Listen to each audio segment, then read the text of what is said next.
Shalom to those that's going to be watching this live a little later. I want to just hop right into it. I know nobody's even on the live just yet. Lord willing, they slide on uh, and get edified. Lord willing, Lord willing. I want to give all praises, glory, and honor to Yahweh, Bashem, Yahawashi, Bashem, Rakakwadash. Double honors to the elder apostles and the elders of great millstone who rule well and teach well through the Spirit. A mighty shalom to the hopeful elect in the same Spirit, teaching His word and believing His word. Lord willing, the same doctrine that y'all continue to endure. Believers of His faith and His truth. Lord willing, that you continue to pursue your lot, which is being a loving and silent, virtuous wife. And Lord willing, most have mercy on the other brothers and sisters that's not of faith. The water love, the water that you can hear. Shalom. Shalom, Aqua. This lesson is titled The Unsearchable Riches of Yahawashi. I'm going to dissect the letters of Paul, not the whole chapter, but Ephesians chapter 3, verse 8 to 13. Now, I have more precepts we can go through, but Lord willing, we can keep it short and straight to the point. I'm only here to entertain the elect men, women, and children if they have the mind to want to learn. If you can't sit and watch the whole live, you can always watch the live later on, right? We want to actually grow and understand the riches of Yahawashi, which pertains to the wisdom, knowledge, and understanding, and other things that was hidden from the beginning of time, which truly wasn't expounded till later on. But of course, if the apostles and the prophets of today is expounding on certain things, you best believe prophets of old was expounding on things, right, that some people cannot understand. In the time that we in now, the apostles, the prophets, the evangelists are understanding the scriptures better than the ancient in this time. So let's just get that verse and then we'll just hop into this lesson. Again, Lord willing, this is edifying. Lord willing, Yahawashi Yahawashi move me to teach this correctly, right? And bring forth sound doctrine under my teachers and elder apostle from Apostle Tahar on down, right? This is Psalms 119, reading verse 99 and 100. It says, I have more understanding than all my teachers, for thy testimonies are my meditation. I understand more than the ancients because I keep thy precepts. And this is something that the other apostles always push. To keep the precepts is to read. You know, I'm always going to tell myself and tell you, I got to do better. I am no better just because I can teach or bring out this word. I have to always sharpen my sword, right? It's certain things that I might not be able to remember. It might be certain things that I got a few precepts on, but I might not have 15 precepts on, right? Every day, I'm trying to sharpen myself every week, every month, and every year as much as I can. I can only do the best of my ability, right? But I believe, the Lord dealing, right? But to start with the other apostles on down, we can see that we know more than the ancients, right? When it deals with Daniel, Zechariah, Jeremiah, John the Revelator, some of the things that they were teaching or prophesying that was with prophecy, they fully did not have the understanding fully of it, especially when we look at missiles, right? When we look at missiles, when we look at the charagma, they fully did not know what was going on. They seen it in a vision or a dream, but the time that they was in, how could you make sense of seeing flying airplanes or a missile? That's why in Revelations it said the stars was falling out the sky. But when you start to really get understanding, you're understand that the stars that are falling out the sky are missiles. But now let's get into it. This is Ephesians chapter 3. And Lord willing, when we get done with each verse, when we get done from verse 1 all the way to 13, when we close, I'll read from verse 8 to 13 in the NLT. Right? So this is Ephesians chapter 3 and verse 8. Unto me, who am less than the least of all saints, is this grace given, that I should preach among the Gentiles the unsearchable riches of Hamashiach, right? The riches is the wisdom, knowledge, and understanding in Yahawashi. This is Paul speaking, right? When you go to verse 1, for this cause I, Paul, the prisoner of Yahawashi Hamashiach, for you Gentiles. So this is Paul speaking. Let's get a precept just to back it up, because he said he is the least of the saints. Really, the saints is, what is it? Psalms 50 and 5, those that made a covenant with the Lord or through the Lord by sacrifice. And those were Israelites. And really, you have to understand when the men of the Lord are really teaching, they're teaching for the elect. So he's the least of those elect in that time that was teaching his word. Like Peter, Matthew, or Matthias, Silas, right? We could keep on going. This is First Chronicles chapter 15 and verse 9. It says, let me start at verse 7. I'll start at verse 6. It says, after that he was seen of above 500 brethren at once, of whom the greater part remain unto this present, but some are fallen asleep. After that he was seen of James, and then of the apostles. And last of all he was seen of me also, as of one born out of due time. For I am the least of the apostles. I am not meet to be called an apostle, because I persecuted the church of God. Right? He was saying, Paul was saying that he's not even worthy to be called an apostle, because he persecuted the church of Yahawashi. But by the grace of the Most High, I am what I am. And his grace, which was bestowed upon me, was not in vain, but I labor more abundantly than they all. Yet not I, but the grace of the Most High, which was with me. Therefore, whether it were I or they, so we preach, so ye believe. In the NLT, it says they preach, I preach, they preach, but we preach the same thing. But this right here, that's a humble statement. And this is to encourage you, other brothers and sisters that might feel, man, I'm unworthy to be in this thing. Man, I was wicked as heck. Guess what? We were all wicked. We were all wicked. We were all going off. But by the grace, the favor of the Lord is not just putting anybody in it. Sometimes he could put somebody in it to make a mockery of himself and to put a bad lighting on the truth for future things that's going to happen. Right? Will be an easy target because of all these brothers that want to be a celebrity and all these other things, because the Lord is going to sift out those that are thorns or those that are not of the faith, right? But Paul is showing the example that, I persecuted the church, man. I don't deserve to be apostle. A lot of us have dirty backgrounds, and I'm first talking to you men, and the Lord allowed you to be in this thing to teach his word. You should always take that into consideration. Whatever you was doing before you was teaching, the Lord had mercy and he chose you to be that calling example, not just only for yourself, but for the sheep. I'm trying to hide the sun because I know my phone will get hot. So now, let's continue with these precepts because we're dealing with Paul. Let's go to Romans 11, verse 33. And this is like, when you go into precepts, it allows the puzzle to make sense, right? So basically, we're trying to put the puzzle together to understand Ephesians chapter 3, verse 8 to 13. So this is Romans 11 and 33, because of course, we seen in Ephesians 3 and 1, he was speaking to the Gentiles, which is the dispersed and scattered Israelites. Romans 11 and 33. Oh, the depths of the riches, both of the wisdom and knowledge of God. That's the riches of Yahawashi, wisdom and knowledge of God. How unsearchable are his judgments and his ways past finding out. For who have known the mind of Yahawashi, or who have been his counselor? Nobody been the counselor of the Lord. But how can we understand the riches, the wisdom and knowledge of the Lord?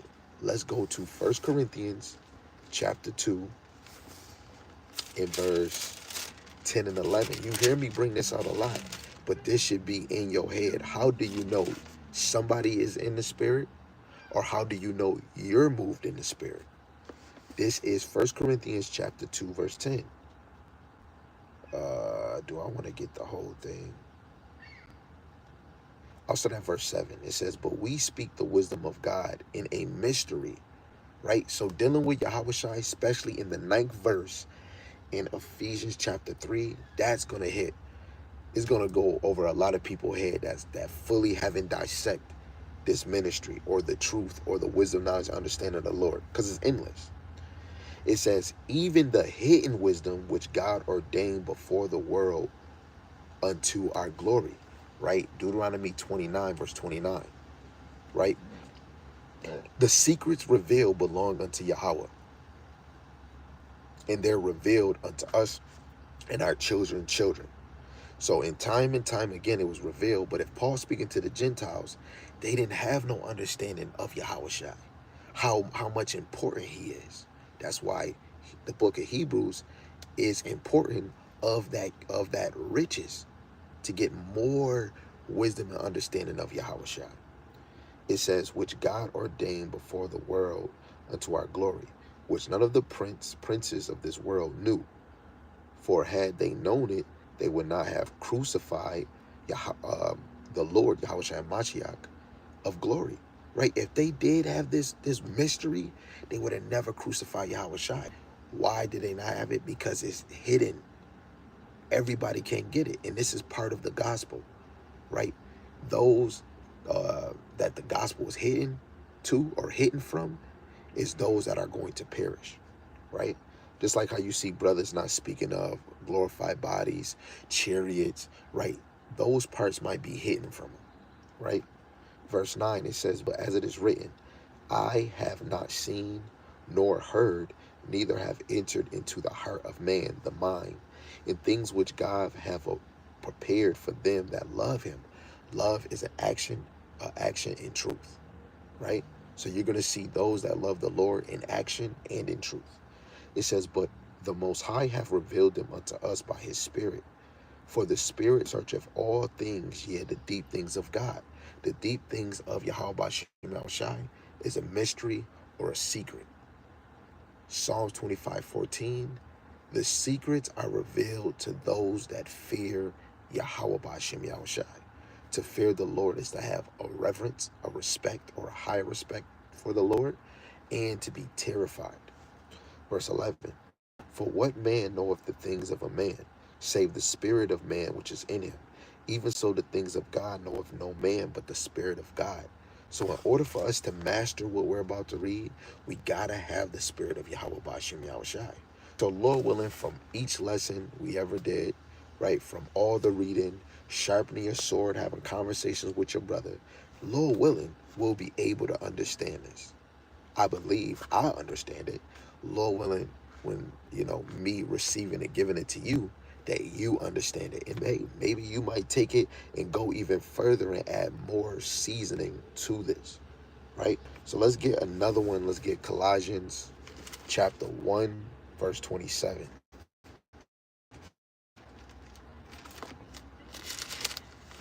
This is Colossians chapter 1, verse 27. It says, to whom God will make known what is the riches of the glory of this mystery among the Gentiles, which is Hamashiach in you, the hope of glory. Right? The riches, again, what we already read, is the wisdom and knowledge that pertains in Yahawashi. Right? All things go back to Yahawashi. Why is that? Why is that? Right? Let's get another one. I said I was going to get one more. Let's get Philippians 3 and 8. It says, yeah, doubtless I count all things but loss for the excellence of the knowledge of Hamashiach Yahawashi my Lord, for whom I have suffered the loss of all things, and do count them but dung, that I may win Hamashiach. And you win Hamashiach by him abiding in you. St. John, the 15th chapter. That's the only way we're going to be able to master this. That's why it is some sisters of this faith that actually understand what is being taught. When brothers is coming at women, we ain't talking about you women in the faith, but then it might be a lesson to encourage women in the faith to always become better. Women of the faith is not going, oh my goodness, you were speaking about me, but what about me? If a woman is truly of Yahawashi, she's going to understand. She's going to get it. A man of understanding, right? And this even goes to another brother on TikTok that said nobody has 100% truth. GMS don't got 100. Nobody does. But Revelations 14 say the 144,000, they spoke without any guile. That's on the earth and when they with the Lord. So somebody has to fit that bill. And when you read, when we're talking about this whole Bible is 100% truth. When anybody says it's not 100% truth, what's the point of having the whole King James 1611? It's 100% truth in here. Nobody should really be thinking that nobody is teaching 100% truth. And if you think that or speaking that, you truly don't have faith. Somebody has to be teaching 100% truth to be a part of that 144,000, right? And that's part of this riches. The wisdom, knowledge, and understanding that isn't. And Yahawashi said he comes in a volume of the book. So it's many mysteries. It's many, many dark sayings. It's many parables, right? It's many things that have to be layered off. But you have to have the spirit of Yahweh Bashim Yahawashi, right? This is Ephesians chapter 3 and verse 9. And to make all men see what the fellowship of the mystery which from the beginning of the world have been hid in God, who created all things by Hamashiach. So all this was hidden in the Lord. Yahawashi created all things. The Heavenly Father created all things through his Son. How can that happen? When Saul told David to get 100 foreskins off of the Philistines, who ordered it? Saul, but David moved it out. He did it. Saul ordered it out. So who hand do that truly fall on? It falls on Saul, but the blood is on David. And the blood is still on Saul. When Yahawashi comes, it says his garment is going to be bloody. Yahawashi ain't going to get no blood on his garment, but he's going to either say what to a chariot is going to do it. He's going to send the elect down to do whatever they're going to do. He's going to have Michael, the archangel, do what he's going to do, right? The angels is going to do whatever Yahawashi say. Guess what? That blood is on his hands because he ordered it. But guess what? It still goes back to Yahweh because Yahawashi can't do nothing unless it's sanctioned from Yahweh, right? So let's find out that Yahweh made all things through Yahawashi. First, before I even get these precepts that I wrote on the side, let's get this classic in 1 Corinthians 1 and 24, just so you can understand Yahawashi, right? This is 1 Corinthians 1 and 24. But unto them which are called both Jews and Greeks, Hamashiach, the power of God and the wisdom of God. So the wisdom of God is all Yahawashi. The power of God is Yahawashi. The Lord gave Yahawashi power. He gave him wisdom. Yahawashi sits on the right hand of the Heavenly Father. So Yahawashi power is unlimited. Think about it, hold it, mark it, meditate on it. It's nothing I can take. You can't take what Yahawashi got. You can't take it away. None of us can, right? So now I got some that I want to get into. But first, let's go into the New Testament first before I jump to the Old Testament. And I got my blue letter. I got the blue letter to look up the coordinates and homology of certain words, right? And just like the brother said, oh, the blue letter go off. Guess what? You got to have wisdom and knowledge to know when they go off and to fix it, right? Just like I just seen the same brother talking about don't abhor the Edomite, Deuteronomy 23 and 7, but didn't know that that's a clerical error, right? Now, if you go into the concordance, right, if you go look at the root of the word, it would tell you that that's a clerical error. But hey, don't take my word for it. Let's look it up. This is Colossians chapter 1 and verse 15. It says, who is the image of the visible God? The firstborn of every creature, which is Yahawashi. This is Paul speaking. For by him were all things created that are in heaven. Yahawashi cannot create anything unless Yahweh sanctioned him to do it. What did he tell Pilate? When Pilate said that he can put him to death, he said you can't do nothing unless it was ordered or given to you from above. So Yahawashi can't create the heavens or anything unless Yahweh made him do it. It says, and that are in the earth, visible and invisible, whether they be thrones or dominions or principalities or powers, all things were created by him and for him.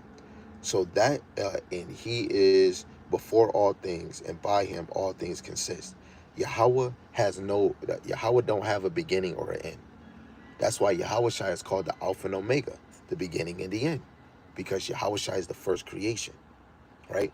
Yahweh doesn't have a beginning or an end. He is, right? But Yahawashi is over all principalities on the left hand and the right hand of Yahweh, above thrones and dominions. But let's just stick to the point that by him were all things created, right? And that even goes to the first fruit of the elect. Now, I'm going to get my handy dandy other cell phone just so we can go to this other precept.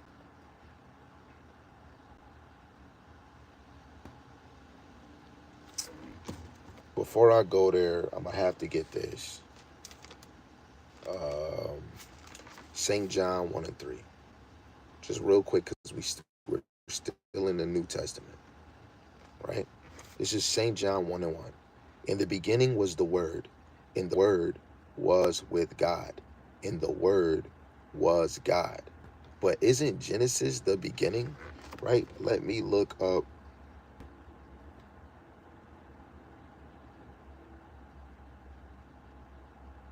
Let's look up this.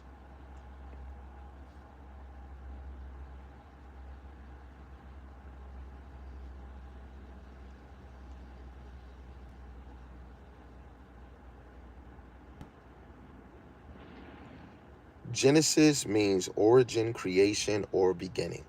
So when we see St. John 1,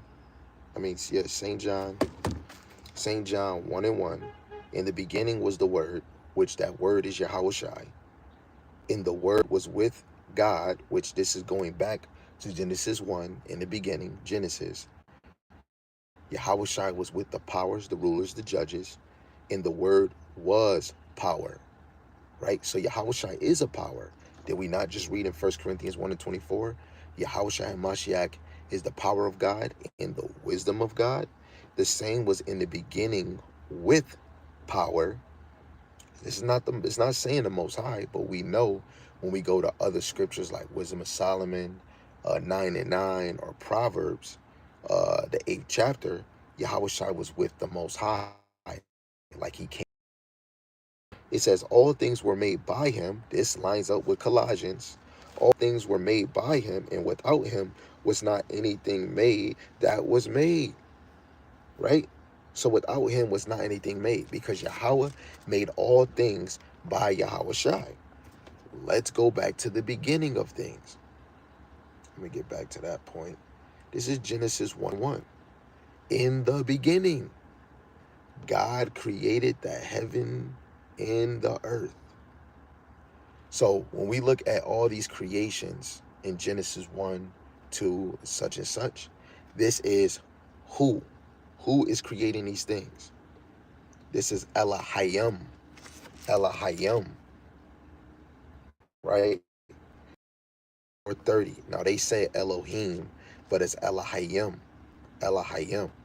In the plural sense of this Elohim, rulers, judges, divine ones, angels, gods. In the New Testament, didn't Yahawashi say, ye are gods?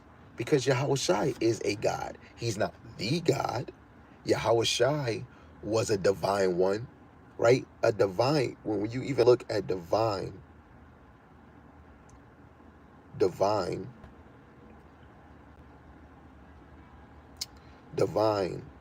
like God, or a God with a lowercase g. Yahawashi is a lowercase g. A divine ones, angels, which is messengers, gods, lowercase g. So in Genesis 1 and 1, who created? And this is the mystery. We already read Colossians. We read Colossians, and we got to go back to Colossians. We read Colossians 1, verse 15 to 16. St. John chapter 1, verse 1 to 3. He made all things were created by him. So Yahawashi, the Heavenly Father made Yahawashi because Colossians 1 and 15, he was the firstborn of all creatures. He was the first spirit created. Then Yahawashi made the rulers, the judges, divine ones, angels, and gods. Wait, let's get another precept. Let's go to 2nd Esdras, the 9th chapter. And let's go to 18 and 19. Now, when I prepared the world, this is Ezra speaking, and he's, speaking to an angel, having visions and dreams, right? And he says, now when I prepared the world, who made the world? We just found out all things was created by Yahawashi. So through the Spirit, this is Yahawashi. Now when I prepared the world, which was not yet made, right? So when we see in Genesis 1, for God made heaven and earth, which is the rulers, the divine ones. If they helped him make it, that means before Yahawashi made the heavens and the earth, he created the rulers, the judges, the divine ones, the angels, and the gods before he made the heavens and the earth. This is why when we go into scriptures about Israel is his first fruit, the sons of God is the first fruit, the elect is the first fruit, right? That goes back to them being the first fruit spirits created outside of himself, right? Yahawashi, then the rulers, the judges, the divine ones, the angels, and then the gods. Then Yahawashi, it says, back to 2nd Esdras 9 and 18, now when I prepared the world, which was not yet made, even for them to dwell in that now live. Wait, hold on. He's preparing the world to be made, which was not yet made, and now he's speaking even of for them to dwell in that now live. So these beings, these rulers, these judges, these divine ones, these gods, is dwelling with Yahawashi while he's preparing to make the world, which is not yet made yet. Because when we look at the beginning of chapter 1, it says day 1, and then when it finished, and then eventually it says day 2. In the Lord's time, 1 day is 1,000. So it took him 1,000 years to make all those things. It says, even for them to dwell that now live, no man spake against me. For then everyone obeyed me. So those divine ones, those rulers, those angels, those gods, they obeyed Yahweh by Shem Yahawashi. Before what? But now the manner of them which are created in this world that is made are corrupted by a perpetual seed and by a law which is unsearchable rid themselves. Wait, so the same ones that was with him while he preparing the world which was not yet made, now they're in the world which he created and they became corrupt because those same divine ones, not all the angels, right? Not all the divine ones, but those gods, which we see in Psalms, but ye are gods, those gods came on the earth, which people say fallen angels. No, those were the sons of God that fell from their high estate. Not literal, not the angels. Oh, this angel was covering the throne of the Lord. No, when it says that they fell out their estate or they fell out of heaven, those angels are the sons of God that fell out of their high estate of rulership, right? Of being renowned men, let alone even from the sons of God going to the children of Israel under David and Solomon when we fell again, right? But it all stems back to the sons of God, right? It's actually getting spicy in here, right? So now Let's go back to Colossians 1 and 26. I'm trying to dissect it quick but slow so you can catch every word. So this is Colossians 1 and 26. It says, even the mystery which have been hid from ages, from generations, now is made manifest to his saints. Only the elect is going to understand this. That's Romans 11 and 7. I mean, we got other ones too, but the Romans 11 and 7 just kind of just gets it, right? And, you know, Second Corinthians 4 and 3, right? If the gospel will be hidden, is hidden to those that are perishing. This is Romans 11 and 7. What then? Israel not have obtained that which they seek it for? No, not all Israel, but the election have obtained it, and the rest were blinded, right? All Israel is not going to obtain this wisdom, knowledge, understanding because they are blinded, but the election have obtained it. In that time, but later in this end time, this end game, the elect is going to obtain the understanding. So I understand that the Elohim, which is Yahawashi, right? In the beginning was the word Yahawashi. Yahawashi is the beginning. He's the beginning and the end. He is the beginning of creation. Yahweh was it. He was by himself. He is. Yahweh created Yahawashi, beginning of creation. Nothing else exists but Yahweh. Then he created Yahawashi. And then Yahawashi started to move off of what the Lord wanted done. And what did he do? If Yahawashi made the judges and the rulers, that was what Yahweh wanted. Yahawashi can't do nothing of his own, right? Let's go to Romans 16 and verse 25 and 26. It says, now to him that is of power to establish you according to my gospel, in the preaching of Yahawashi Mashiach, according to the revelation, the reveal of the mystery, right, which was kept secret since the world began. And this mystery is full of wisdom, knowledge, and understanding. It's not, oh, let me open up the treasure box. No, treasure box is the wisdom, knowledge, and understanding. It says, but now is made manifest, and by the scriptures of the prophets, according to the commandment of the everlasting God, made known to all nations for the obedience of faith. Not the literal all nations, but this is really first to the Israelites. And guess what? Brothers is teaching on a high level where guess what? The other nations is hearing it. The elites is hearing us speak on the downfall of Esau. The other nations is hearing Israelites say Yahweh Ba'ashem Yahawashi. Guess what? That is part of the mystery. The name of the Father and the Son. Right? Let's go. We already covered those verses. C is giving me a side one. Hebrews 1 and 2.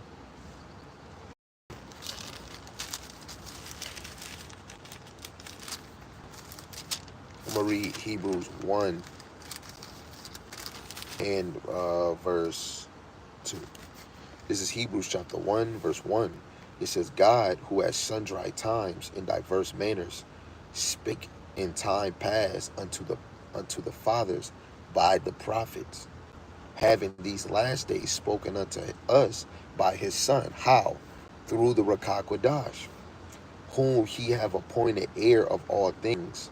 Right? Yahawashi is the heir of all things, by whom also he made the worlds. There we go again. We're showing that his Son made the worlds.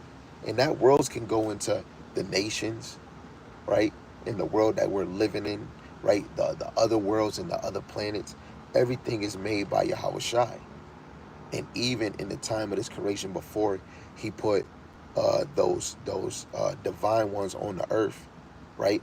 We made all the things. You made lilies, you made trees, you made air, you made water. Whoever was making whatever, it took that time to make those things, and then he put man on the earth. When you start to hear Adam, right, and you start hearing about the breath of life, that was the wisdom, knowledge, and understanding that the divine ones had. Before Adam got the breath of the life, nobody had the breath of life, right? But we're just doing the same thing that the fathers have done. right? Now let's go back to Ephesians, chapter 3, verse 10. It says, to the intent.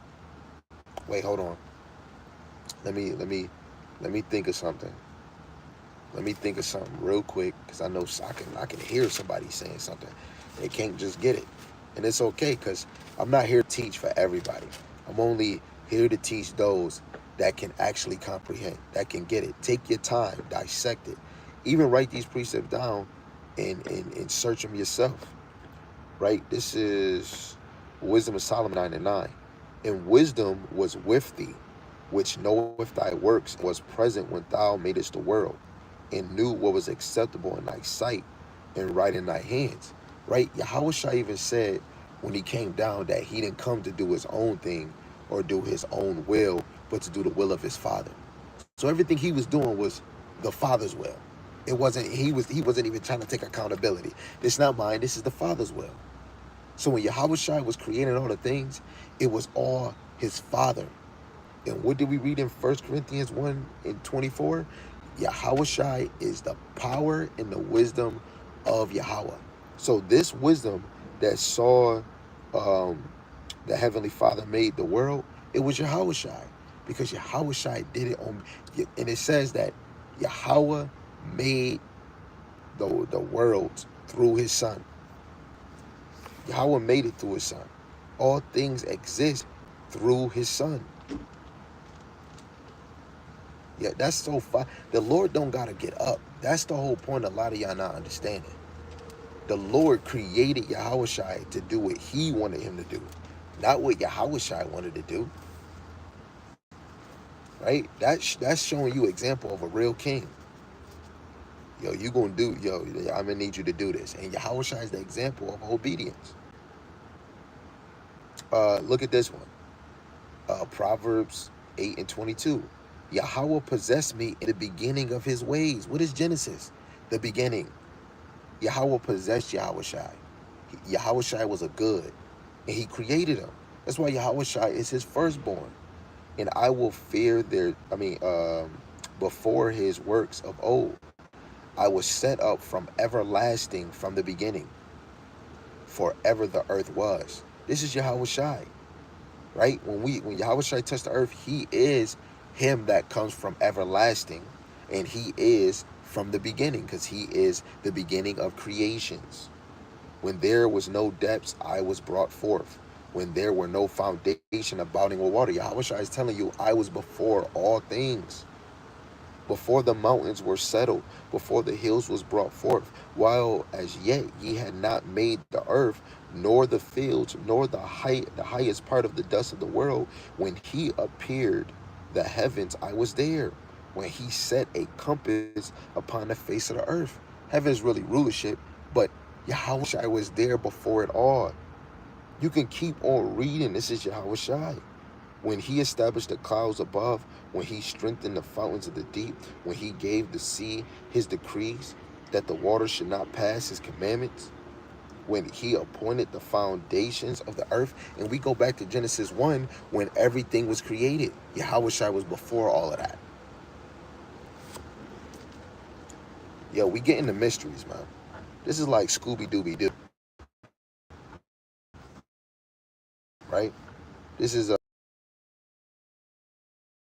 to the intent that now unto the principalities and powers in heavenly places, to the left hand of the Heavenly Father, to the right hand of the Heavenly Father, might be known by the church the manifold wisdom of God. What's the church? The church is really the elect, the true believers. And the angels on the left and the left and the right hand, they're going to know this thing, how far this thing go through the church of Yahweh B'Shem Yeshai. This is why it was established, right? Let's go to, I think I might want to read this. I think this is the one. I think this is that one.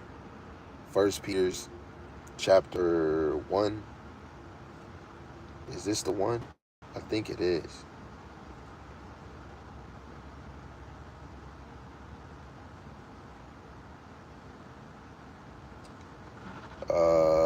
I'll read it in the KJV and the NLT. First Peter's 1 and 12 in the KJV says, to whom it was revealed that unto not unto themselves, but unto us they did minister the things which are now reported unto you by them that have preached the gospel unto you with the Rakak Wadash, sent down from heaven, which things that angels desires to look into. In the NLT, it says they were told that their messages were not for themselves. So what we're teaching is not only for ourselves, but for you. And now this good news has been announced to you by those who preach in the power of the Rakakwadah sent from heaven. So I cannot teach unless the Lord send me the Spirit. Now, if I'm wicked and I'm off and the Lord using me for the left-hand side, right, that's the purpose the Lord set me up for. But if I'm coming in truth, which I believe that I am of, I'm moving in the spirit of Yahawashi, doesn't mean that I'm better than anybody. But I believe that I'm moving in that spirit where I do not want to teach a lie. I don't want to take somebody to bring them to me. I want to bring every man and woman and child that's of the elect to Yahawashi, through the Rakakwadash. Right? It says, preach in the power of the Rakakwadash sent from heaven. And you got to believe that this spirit is sent from heaven. It says, it is also wonderful that even the angels are eagerly watching these things happen. That goes back to Ephesians 3 and 10, right? To the intent that now unto the principalities and powers might be made known by the church in the manifold wisdom of God, right? The left and right. Don't you even know it's some brothers and sisters that's actually in the spirit world, and they're actually knowing that this was the truth. And then guess what? Gonna come to find out that they got to come back down on the earth to fulfill their judgment, that whatever they did in their past life, right? But the heavenly angels on the left and right hand is seeing this, right? Do I want to read some more?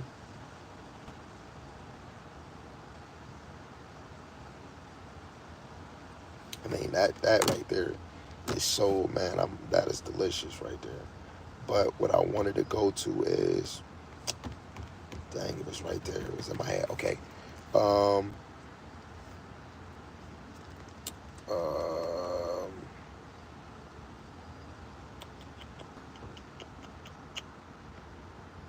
I want to go to this one first. Job 1 and 6. Job 1 and 6. Now there was a day when the sons of God came to present themselves among Yahweh, and Satan came also among them. The sons of God is the left-hand side of the Heavenly Father, and Satan is one of the heads of the left, is the head of the left-hand side, even though Yahawashi is the head of both sides, right? And Yahweh said unto Satan, whence comest thou? And we know Satan is the spiritual deity of the physical counterpart of Satan, right? It says, whence comest thou? Then Satan answered Yahweh and said, from going to and fro in the earth and walking up and down it. Satan is doing this daily, testing the elect, testing the faithful, because that's what they're put here to do, let alone to test those that are not of the faith, right? The 2/3 and the other nations, right? And you got other points in there. You got this one too. Let's go to 1 Kings chapter. This is 1 Kings 22, and I believe we're gonna read 19. Yeah, I think we're gonna read 1 Kings chapter 22, verse 19 to 22. It says, and the king of Israel said unto Jehoshaphat, did not I tell thee that he will prophesy no good concerning me, but evil? And he said, hear thou therefore the word of Yahweh. I saw Yahweh sitting on his throne, and all the hosts of heaven standing by him on the right hand and on the left. And Yahweh said, who shall persuade Ahab? That means Yahweh is having a council with the left and the right hand, right? Who shall persuade Ahab? How the angels gonna know who Ahab is if they're not watching what's going on down here? You answer that for yourself. That he may go up and fall at Ramoth Gilead. And one said on this manner, and another said on this manner. They were all giving pitching ideas on how they can persuade Ahab. Right? It says, and and there came forth a spirit and stood before Yahweh and said, I will persuade him. And Yahweh said unto him, wherewith? And he said, I will go forth, and I will be a lying spirit in the mouth of all his prophets. So out of all the angels on the left and even in the right, they're all saying what they can do, but none of them the Lord allowed to truly expound. Which in the scriptures we don't see none of them expounding on what they was going to do. We just know everyone was saying what they were going to do. But this one, we're able to see what he said. Why? It's because he was chosen to go and get that done. It says, Yahweh said unto him wherewith, and he said, I will go forth, and I will be a lying spirit in the mouth of his prophets. When you go into the beginning of the chapter, he had about 400 to 400. He had about 400 to 450 prophets, and he said, Thou shalt persuade him and prevail also go forth and do so. Now therefore, behold, Yahweh put a lying spirit in the mouth of all these thy prophets, and Yahweh have spoken evil concerning him. But did not the angel say, I'll go and do it? And it just said that Yahweh put a lying spirit, because the angels can only do what Yahweh want them to do. So all the angels got angelic body, which have a form of wisdom and knowledge, and they knew how to persuade Ahab. But all of their ideas didn't fit the Lord's agenda, except for one. So that shows he was looking down. How did angel know that Ahab has 400 prophets? Because they're watching. That just goes back to Ephesians 3 to the 10th, Ephesians 3 and 10 to the 10th. The intent, that was a message. I see you, alarm.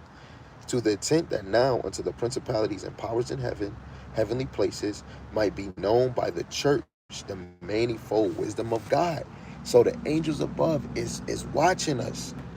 They're watching, they're watching this mystery going out. I would not be surprised if one of the apostles of the Brothers of Great Millstone, the chapter, or go into the mysteries of the Lord. That automatically let me know. I don't know about y'all, but let me know that's the Spirit of the Lord. That's confirmation, right? Let's get another one. I think I brought this one out. Maybe it was the wrong precept for a different verse. Let me see. I think I did bring this out.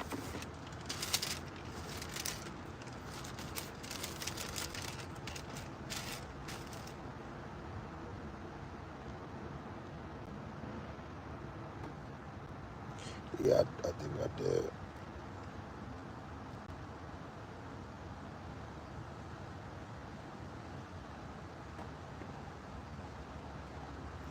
Right, since I brought that out, let's go to Ephesians 6 and 12. Right? Ephesians 6 and 12, it says, for we wrestle not against flesh and blood, but against principalities, against powers, against rulers of darkness of this world, against spiritual wickedness in high places. Right? The first high places is in the heavens. We just read it in Job 1 and 6. Right? Job chapter 1 and Job chapter 2. You can read that. And 1 Kings 22. You got even Matthew chapter 12, verse 43 to 45. Right? You got an unclean spirit in you. Right? Then it leaves to go find rest in another vessel. But then it just be like, you know what? I'm about to go home. Then it try to go back to its original home. And it can either find that home with the Spirit of the Lord, or find that home empty. And then they'll come back with 7 more seducing spirits worse than the other. Wait, then when Yahawashi, when that person was filled with legions, then he cast those spirits into pigs? All those spirits that was pushed was by an angel on high, man. When Yahawashi was in hunger, right? What did the left hand side do? Try to tempt him, but he was ordered in the heavens to tempt Yahawashi. So right, so all of us is wrestling against principalities in high places. What we see Esau and these other nations dealing with on the left hand side, guess what? That's Yahweh. When you look at the word sinister, it means left or left side. So all the angels that's doing sinister things, they're on the left side of Yahweh. Doesn't make them unrighteous. They're righteous in what they're doing. They're actually obeying the Lord, because the Lord created good and evil, because that is a good balance, right? It's not going to always be good. It's going to be some evil, right? There's going to be some evil. And if it's some evil, it's going to be some good, right?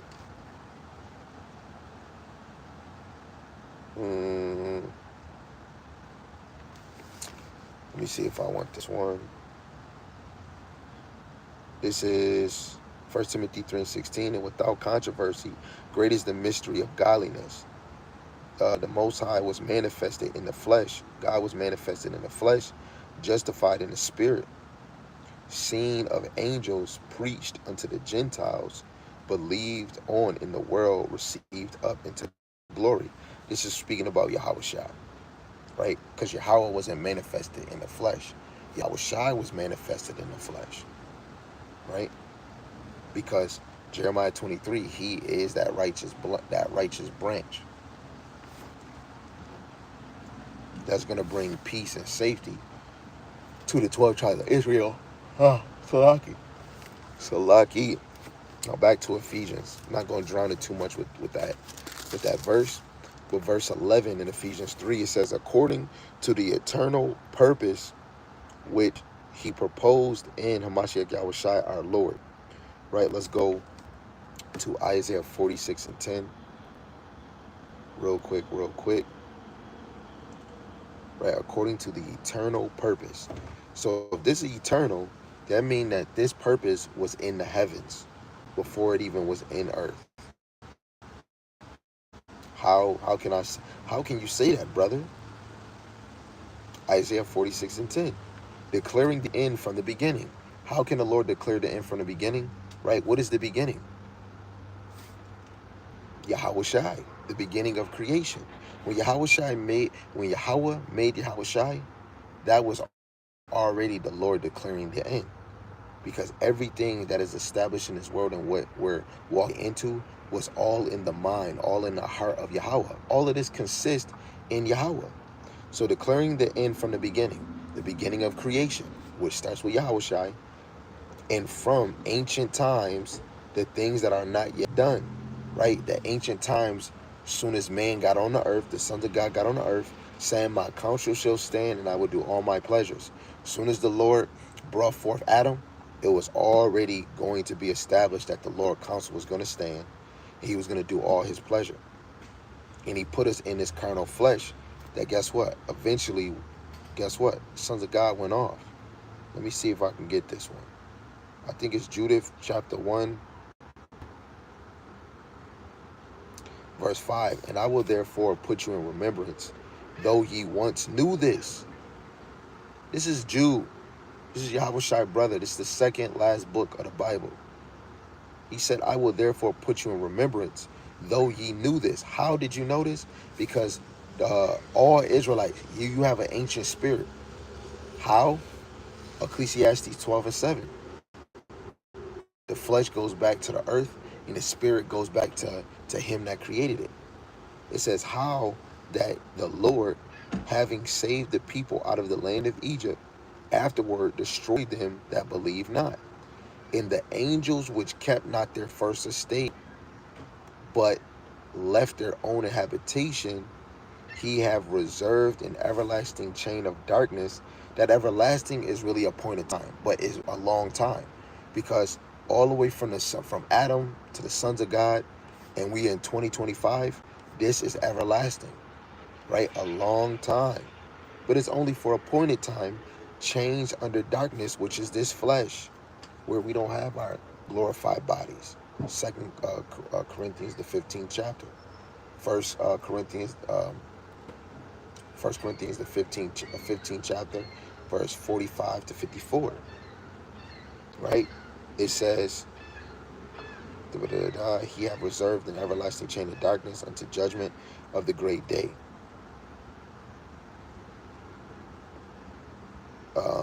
But again, it says the angels which kept not their first estate. Hold on.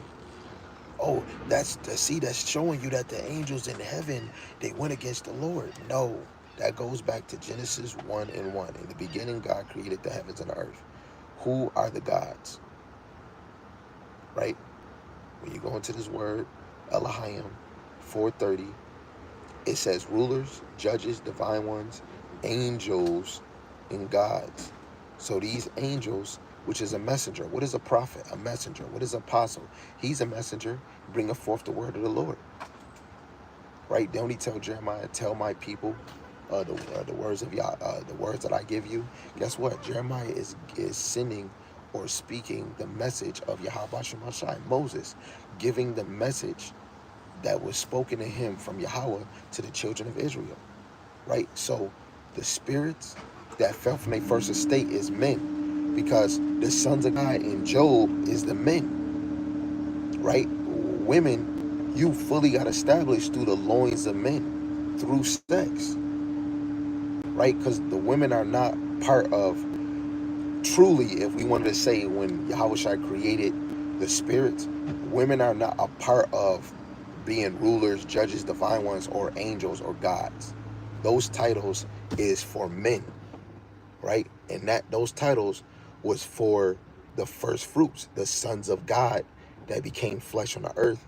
When you go to Genesis, they looked at the woman. Let's actually get that precept real quick. Just like Apostle Gabar, he say something, he's like, you know what? Let's actually go get that precept.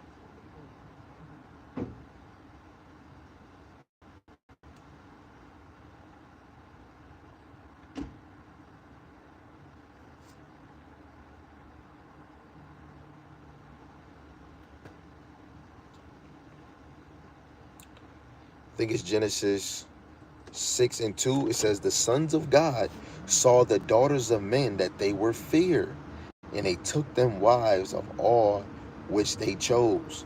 Right? Let's go to the blue letter. Genesis 6. Salaki, my phone is acting a little shaky-bakey. Genesis 6. Come on, 4, 5, okay, 6.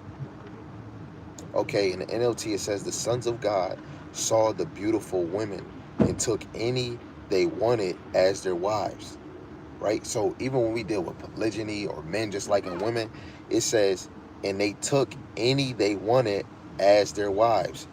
In the KJV, the sons of God saw the daughters of men that they were fair, and they took them wives of all which they chose. Right? The daughters of men is the son of men. It's three type of men on the earth: the sons of the wicked, the sons of men, and the sons of God. Who are the sons of God? Lining up with the 12 tribes of Israel. The sons of men is the other nations, which is like the 16 other nations.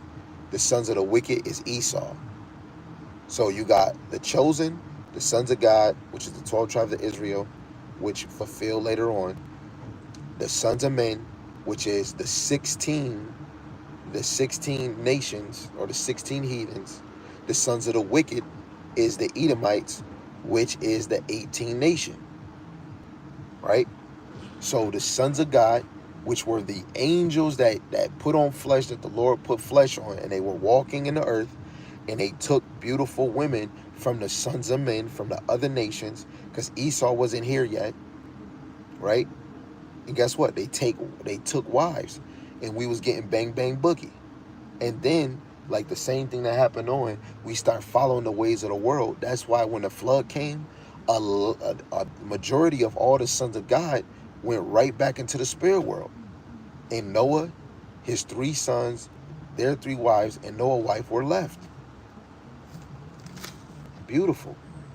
So now when we go back to Jude 1 and 6, and the angels which kept not their first estate, which is the sons of God, right?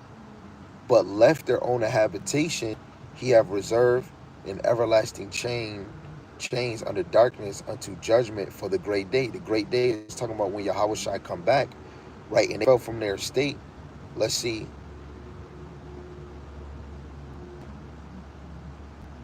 I want to show you. Verse 5, Genesis 6 and 5.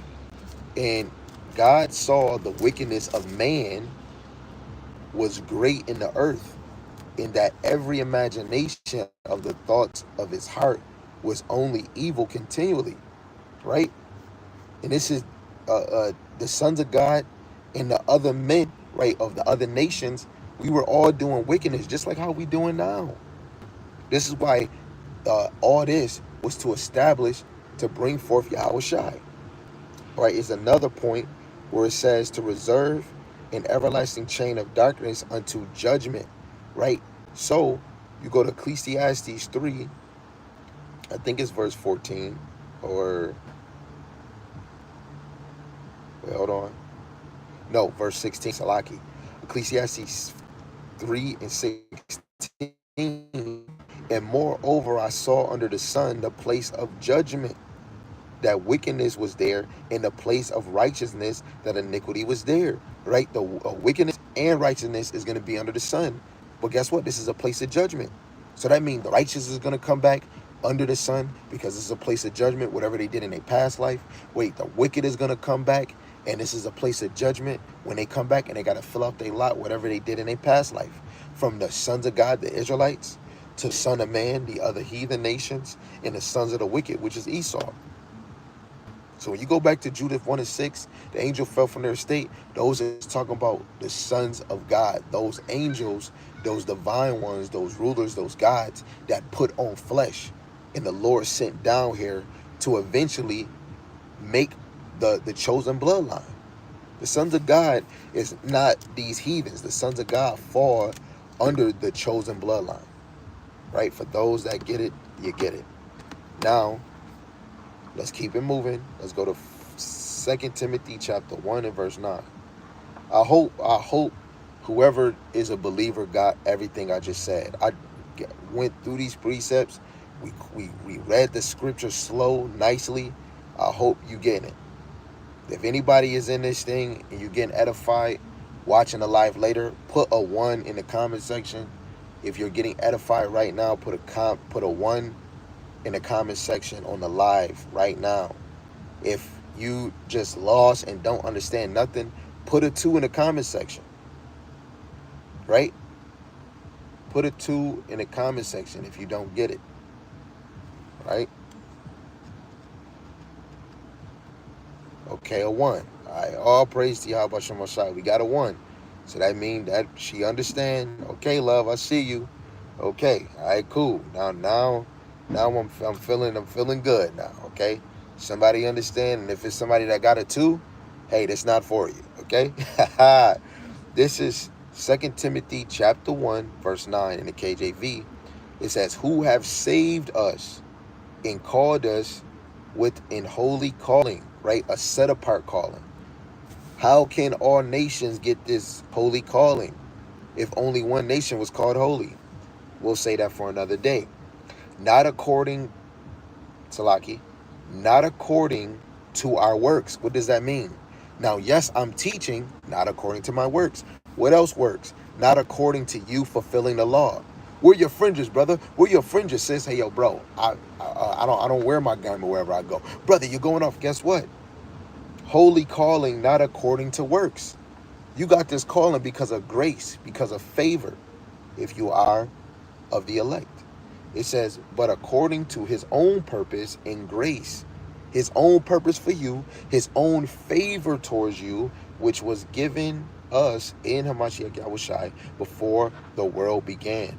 All of this was in Yahawashi, right? This is why Yahawashi created those divine ones and then put them on the earth to eventually fulfill being of that number. In the NLT, for the Most High saved us and called us to live a holy life, a set-apart life from this world.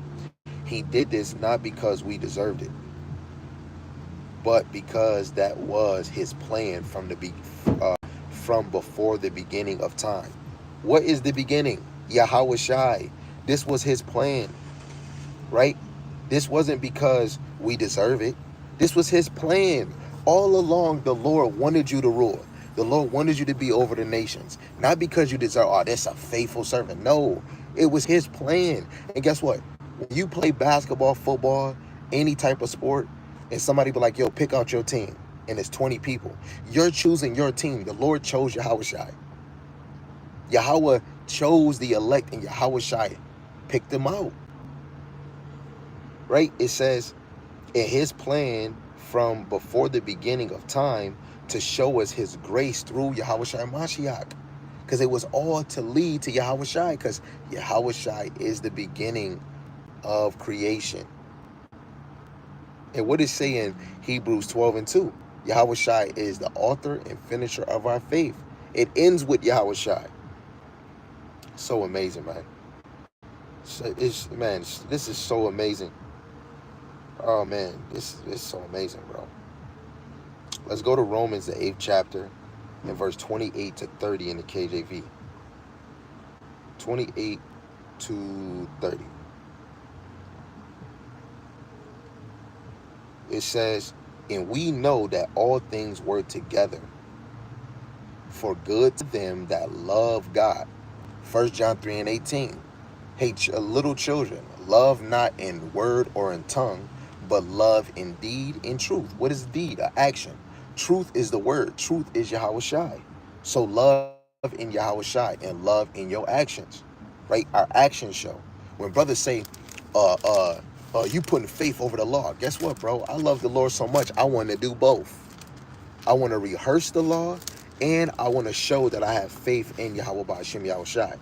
It's a lot of brothers and sisters that's only limited to saying law, law, law, but not laying down their foundation in the faith of Hamashiach Yahawashi. Right? Let's keep on going. Right? Let's read that again. Verse 28, Romans 8:28. And we know that all things work together for good to them that love God, to them who are the calling according to his purpose. Right? Many are called. So you got to be confident and have faith in yourself. Oh, Lord willing, I am. No, you are called. It's many people called, even the 2/3 called. But who is chosen? The ones that are chosen are the ones that endure, the ones that are sure in their faith, the ones that are defending the faith, those that are being the example of the faithful women, those that honor their husband, right? And it doesn't matter if this man is being liked by multiple. Guess what? You got your spot. Hey, cheer that sister when she get her spot. A woman gonna play her role if she's of the elect. A man is gonna play his role if he's of the elect. And if he's a teacher, he's gonna try to do the best he can. And guess what? He's gonna try to go harder and harder and harder. The same with the woman, even with the children, right? Verse 29. It says, for whom he did foreknow. That's Jeremiah 1:5. I knew you before you were in the womb, man. The Lord knows the elect. He even knows the wicked.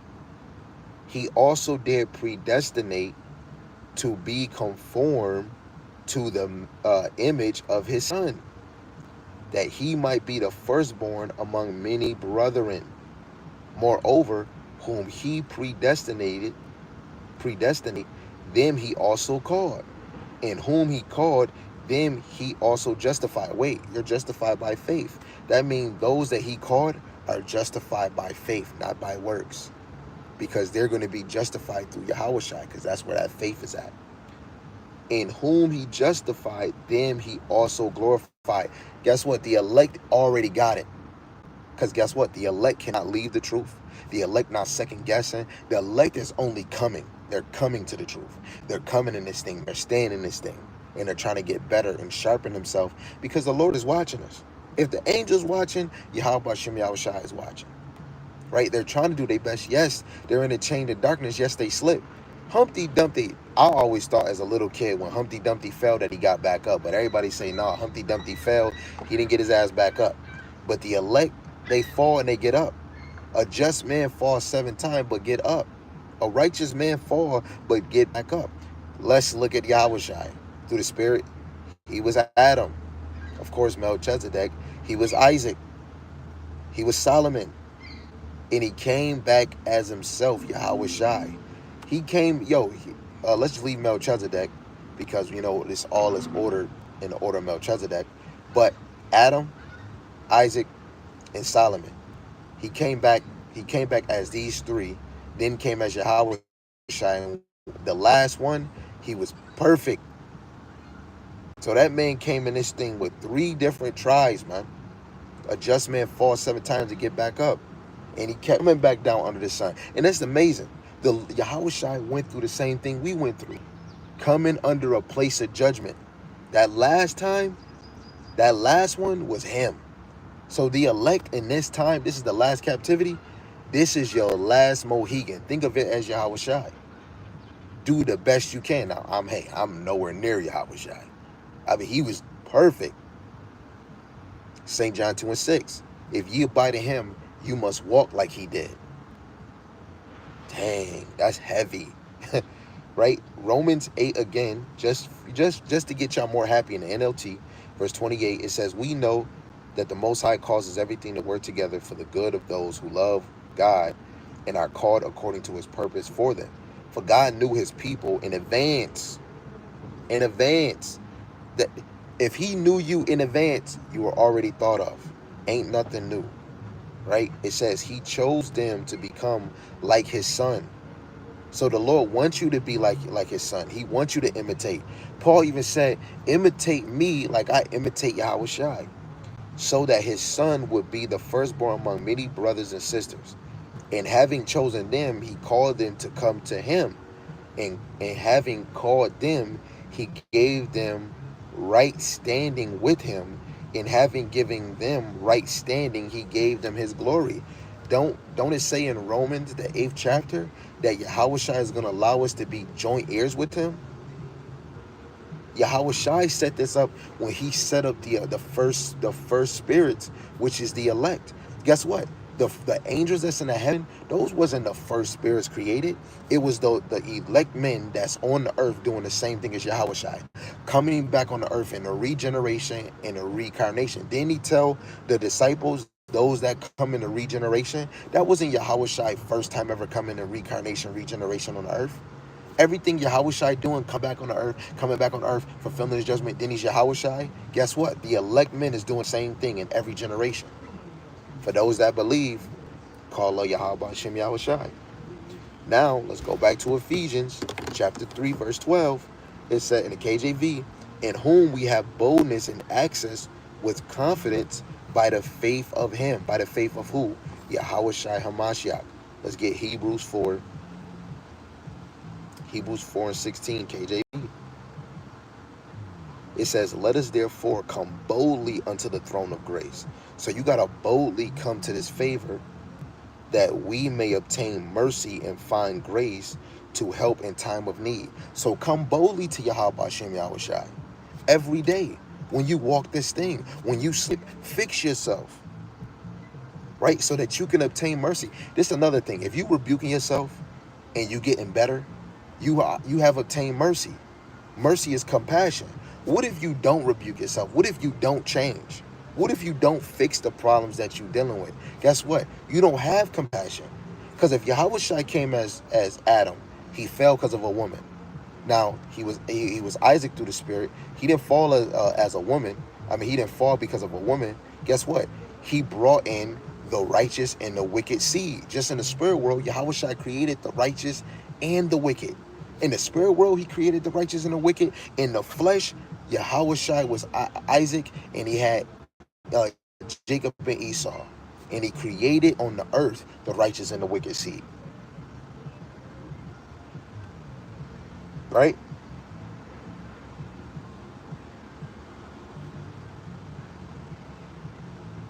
And then Yahawashi came back as himself, right? And actually stood on business and was the example of obedience to his father. But when he was Solomon, he went back into the ways of Adam and fell because of a woman. Then when he came back as himself, he didn't have no women, because it was all useless. This is really having a woman on his side, 1, 2, or 3, it is vanity. But really, what the true thing is, a woman would take you away from how much you deliver for the Lord. Right? The 144,000 is really dedicating lives to the Lord. Having a one, oh, we got to go here, we got to do this. Hey, I'm not saying that a man can't have 1, 2, 3. Hey, if the Lord gives it to you, I can say that, hey, it's not expedient. Like, this is not the time to be all dandy cuckoo. But if the Lord Lord give it to you, if a woman draw it to you, if a woman see a spirit on you and she's attracted, she wants you, or if she's willing to endure being close friends with you, bonding with your household, but you didn't consummate her yet, right? Hey, guess what? When that time comes, Jacob Trouble, hey, you might pop that, you might, and at the end of the day, that woman is going to be covered. But right now, it's about men and women dedicating their lives to Yahweh Bashim Yahawashi. Because in the kingdom, it's going to be so much worth it. But on the side, what we do have, make sure you put more time in Yahweh Bashim Yahawashi. Put more time in Yahweh Bashim Yahawashi. Put more time in Yahweh Bashim Yahawashi. Right? We are human. We're going to do these things. But to the sidebar to you women that is watching, that might watch it later, never try to have yourself over Yahweh Bashim Yahawashi for your husband in anything. In anything. Any shape, any way, form, whatever comes to your mind that you might see it, right? Don't be over righteous, but still, you want to have more respect for your husband by honoring Yahweh Bashim Yahawashi, to knowing that this man's supposed to be dedicated to Yahweh Bashim Yahawashi. Right? Just wanted to say that to you, sisters. For those that are of the faith, you get it, right? Let's go to Romans. We got one more verse. We got one more verse in Ephesians, and then we're done, right? Let's go to Romans chapter 5, verse 1 and 2. In the KJV, it says, Therefore, being justified by faith, we have peace with the Most High through our Lord Yahawashi HaMashiach, by whom also we have access by faith into this grace, into this favor, wherein we stand and rejoice in hope of the glory of God. Right? I even read in the NLT. Therefore, since we have been made right with the Most High sight by faith. So we're made right. We're made right by faith. We have peace with the Most High because of what Yahawashi HaMashiach, our Lord, has done for us. Because of our faith, HaMashiach has brought us into this place of undeserved privilege, where we now stand and we confidently, joyfully look forward to sharing God's glory. Really, we look forward to sharing that glory with Yahawashi. We look forward into it. And that's going to be given from Yahweh through Yahawashi. Man, Yahawashi plays a heavy role for us, man. This is Hebrews chapter 10, verse 19 to 22 in the KJV. Having therefore, brethren, boldness to enter into the holiest by the blood of Yahawashi. Right? Right? We're going to be able to boldly enter into the most holiest place because of Yahawashi's blood. Right? When we get into that glory, we're going to be able to move like angels, ascending and descending. Genesis 28, verse 10 and 12. That was Jacob, what they call Jacob's ladder, what people call Jacob's ladder, where he saw the angels ascending and descending from heaven to earth and to earth to the heavens. Jake, you're going to be able to come to earth and leave and go to the many mansions that's in the Father's house. Nations are going to see you coming and going. Verse 20, it says, and by a new living way, which he have consecrated for us through the veil, that is to say, his flesh, and having a high priest over the house of God. Let's draw near with a true heart, right? Draw near to Yahweh Shemashai with a true mind and full assurance of faith, having our hearts, our minds sprinkled from an evil conscience and our bodies washed with pure water. What is that pure water? Wisdom, knowledge, and understanding. Wait, hold on. Wait a second. Let's get that pure water. Ephesians 5 and 26. What's making us clean? That he might sanctify, purify, and cleanse it with the washing of water by the word. This is how we get cleansed, right? This is how we get purified, by the word. Ephesians chapter 3, verse 13. Wherefore I desire that ye faint not at my tribulation for you, which is glory, right? Because Paul was suffering for this ministry for those believers to understand how serious this thing is. Let's go to 2 Corinthians, the 4th chapter, and verse 17. It says, "For our light affliction, which is but for a moment, worketh for us a far more exceeding and eternal weight of glory." What affliction, right? You have, let's just use Daniel. He had affliction. Being consistent with the Lord, the 2 times going in the lion's den. Azariah, Hananiah, Mishael, because they was praying unto Yahawashi. He said, "I'm gonna put you in the lion's den." They said, "Man, our power is gonna deliver us, and if he don't, we still ain't gonna bow down." Put them in the furnace. When they got in that furnace, they prayed to Yahawashi. He delivered them. But that's still being afflicted, going into a furnace. The first, 2 Maccabees chapter 6, 2 Maccabees chapter 7, Eleazar and the 7 sons and the mother, right, getting tortured for not eating pork, and then get put to death for it, right? This is the light affliction, right? Romans 8 and 18, the little thing that we go through over here on this side is not even compared to what we're going to get in the kingdom. But then you got to remember, Yahawashi got afflicted just to get his glory back. He asked the Lord, he basically did, "I glorified your name. Can I get the glory back that I had in the beginning before the foundations of the heavens and the earth?" Right? The present troubles that we go through, this little small affliction right now, and then the MOTB, the famine of the word, Jacob's trouble, is nowhere near compared to the riches we're going to get. But in order to get that kingdom, we got to go through this affliction, because it's only for a moment, and it worketh for us a far more exceeding and eternal weight of glory. Because through this tribulation, through this affliction, you get experience. Just like when brothers might nig or talk about the apostles, hey, that's you. I never met them. But for me to be able to hear old stories, for me to watch them and know these men been here for 40 years, they had to deal with the affliction of not going on YouTube, carrying a big cassette tape TV, teaching the word when it was nowhere near popular, and people were just hearing people in the corner yell like, "Yo, wait, what the heck going on?" Then grew, then you get talked about. Then some of them was on TV shows. They were getting pointed out. What is the Montel show, right? So on and so on. Then you had to deal with brothers not getting in order. You seen brothers doing the same thing that happened in the book of Acts. You had people trying to make money off of this, just like the Pharisees, right?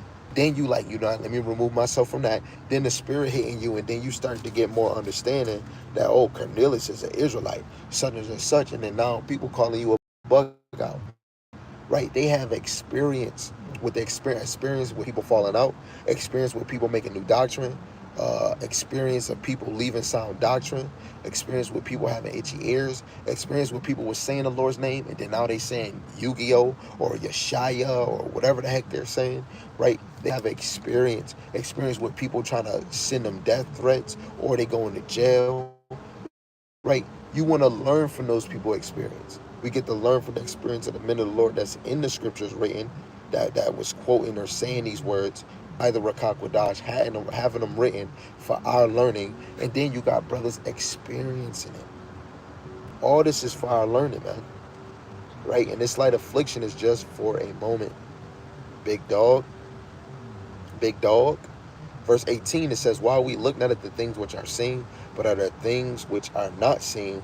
For the things which are seen are temporal, but the things which are not seen are eternal." Remember that. Clock it in. The things that you don't see are eternal. That's what I want. So why would you stop doing this work when you know the things that you don't see are eternal? You don't even know what eternal looks like. You don't even know what it feels like. That's like, we should really be running a race for that. That's why it says Yahawashi is that prize. For the men, Yahawashi is your prize. Just like the women, Yahawashi your prize, but it's order in it. Yahweh is Yahawashi's prize. To the men, we're starting with the elect. Yahawashi is our prize. To the women, the men is your prize. To the children, it's the father and the mother. That's your prize. That's why the children, you're supposed to be servants under your mother and father, giving honor to your father, right? And the wife is supposed to be a servant under the husband, and the husband's supposed to be a servant under Yahawashi to please Yahweh, and Yahawashi is the top servant under Yahawashi to please the Father. This is a domino effect, man. If you're truly a true believer, Philippians chapter 1, verse 29 to 30 in the KJV, it says, and in nothing terrified by your adversaries, your enemies, which is to them an evident token of perdition, right? To be destroyed. 2/3 in these other nations, but to you of salvation and that of God, right? The elect is going to obtain the salvation. The 2/3 have to get reborn right back in the kingdom through the regeneration, right? That's their punishment, right? For not accepting the Lord, not hearing or misusing the prophets, getting a nuke, being either slayed by the famine, by the sword, or getting a nuke on your head, and then coming back to everlasting contempt. Daniel chapter 12, verse 2. Read verse 1, then read verse 2, right? Verse 29, it says, for unto you it is given in the behalf of a Mashiach, not only to believe on him, but also to suffer for his sake, having the same conflict which ye saw in him, and now here to be in me. Right? If we believe in Yahweh Shema Shai, we're gonna have to suffer like Yahweh Shai. In order to get your glory, you gotta suffer. You gotta go through things. Oh, I'm losing my job, I'm going through things. I had a bad marriage, I'm going through things. Do you know you're an Israelite? No, I'm not an Israelite, but I believe in Jesus. Guess what? You're not suffering, right? You're not, right? Because have you ever suffered from somebody telling you you making the name of the Lord a doctrine, or somebody telling you that's not his name is Yahya, Yeshua, Yatua, right? But guess what? They use the same symbols you use in Paleo Hebrew and say, hey, this is the ancient name, and you like, hold on, I got the alphabet right here, and you using that, it says Yahweh. I see what you're saying, but it's really Yahuwah. Yo, I'm sorry. A lot of people don't got faith in this thing. But guess what? You're going to suffer. This is a small suffer right here. If you work in a 9 to 5, that's a small suffer. All of these things right now is preparing us for the fall, the famine of the word, the MOTB, Jacob's trouble. All this right here is preparing us for those things. This is the last verse.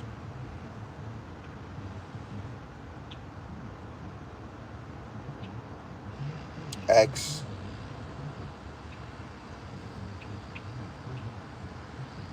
Wait, hold on. Let me make sure. Colossians 1 and 24. Colossians 1 and 24. Who now rejoice in my sufferings for you, and fill up that which is behind of the afflictions of a Mashiach in my flesh, for his body's sake, which is the church, whereof I am made a minister, a servant, or his responsibility for serving the church, to the dispensation of God, which is given to me for you to fulfill the word of God. And the word of God, we're going to have to suffer. To get the kingdom, you got to suffer. Acts 14, verse 22.